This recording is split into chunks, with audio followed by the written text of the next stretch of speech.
SSC study smart में आप सभी का बहुत बहुत स्वागत है। लगातार लेटेस्ट अपडेट के लिए एसएससी के किसी भी एग्जाम से रिलेटेड आप इस चैनल को सब्सक्राइब जरूर कीजिए। और कंप्यूटर की जैसा कि जो मेरी बुक थी उसमें 12 से 13 क्वेश्चन 2022 से ही लगातार आ रहे हैं। कंप्यूटर में आपको इस बार जो मार्क्स हैं वो सीपीटी के लिए कम डेफिनेटली देखने को मिलेंगे क्योंकि इतने स्टूडेंट्स का डेटा हमारे पास नहीं है।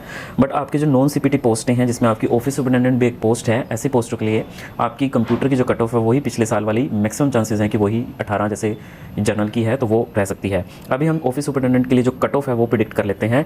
अगर मैं बात करूँ टोटल वैकेंसी की तो 6753 वैकेंसी आपकी ये ऑफिस सुपरिटेंडेंट की थी, ठीक है, 6753। और ये पहली बार इतनी वैकेंसीज जो है वो फर्स्ट टाइम देखने को मिलेगी। इसके बाद आपको ऑफिस सुपरिटेंडेंट की इतनी वैकेंसीज देखने को नहीं मिलेगी, ये याद रखना आप, ठीक है। ऑफिस सुपरिटेंडेंट की जो मैं आपको रैंक बता रहा हूँ।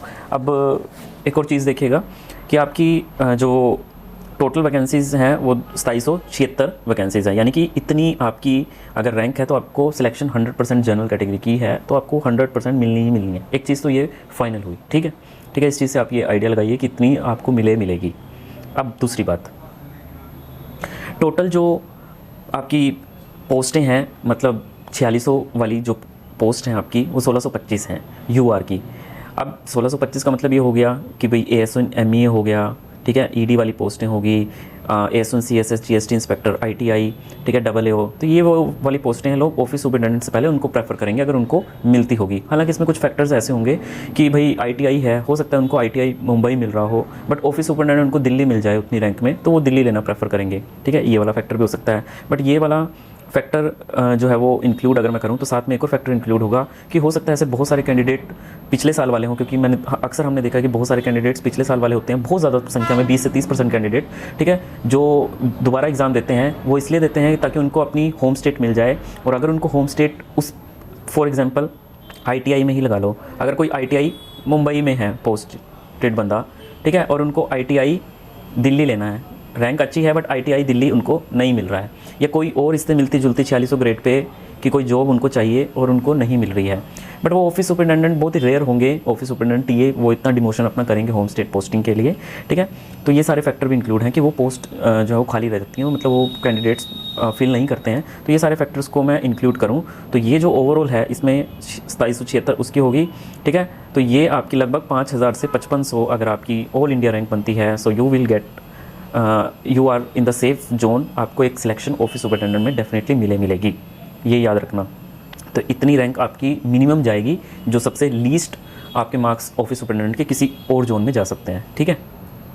और जो नॉन CPT पोस्ट हैं, एक कंप्यूटर का भी इसमें फैक्टर रोल प्ले करेगा, क्योंकि आपकी हो सकता है कि अच्छे मार्क्स आने की वजह से तो उससे जो आपकी CPT वाली जो पोस्टें हैं उसमें बहुत सारे कैंडिडेट्स बाहर हो सकते हैं, बट जो नॉन CPT पोस्ट हैं उसमें आपकी काफ़ी सारे स्टूडेंट को मिल जाएंगे।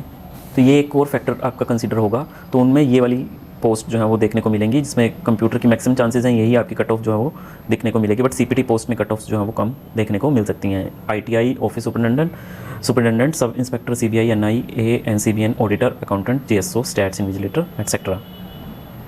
अब मैं रैंक प्रिडिक्ट करवा देता हूँ आपको। तो all India rank office superintendent के लिए 5000 से 5500 UR की, 6500 से 7000 OBC की, 6500 से 6800 EWS, 10,000 प्लस SC एंड 12 से 15,000 आपकी ST।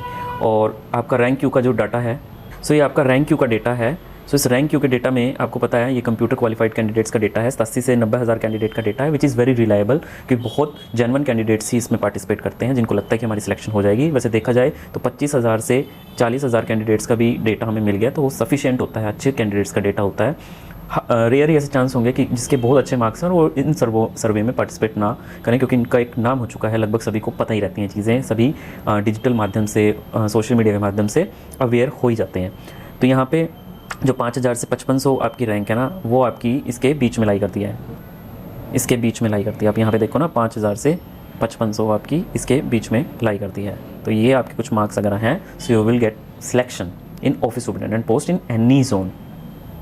सो किसी ना किसी एक जोन में, any of the one zone आप सिलेक्शन ज़रूर ले लोगे। अब यहाँ पे कितने मार्क्स बनते हैं, 5000 से 5500 में जो डेटा है उसके अकॉर्डिंग आपके कितने मार्क्स जो है वो बनते हैं। OBC के 315 से 320 अगर आपके मार्क्स हैं, EWS के अगर आपके मार्क्स इतने हैं, SC के अगर आपके 310 से 315 हैं, ST के 300 से 305 अगर आपके मार्क्स हैं, तो you will get selection office superintendent post in any one of the post, any one of the zone. So I hope video आपको अच्छी लगी होगी, तो प्लीज़ लाइक शेयर सब्सक्राइब जरूर कीजिए। और मेरी कंप्यूटर की बुक आपको डेफिनेटली लेनी चाहिए, 1 साल की रिसर्च करके बुक बनाई है, सारे के प्रीवियस ईयर क्वेश्चंस हैं with theory, with MCQ, with completely updated book. And 12 से 13 क्वेश्चन 2022 से लगातार इस बार भी आए थे, विद प्रूफ मैं दिखा चुका हूँ। लेना है तो स्मार्ट क्लासेस चैनल पे कंप्यूटर के प्लेलिस्ट के डिस्क्रिप्शन में आपको वो लिंक मिल जाएंगे। धन्यवाद।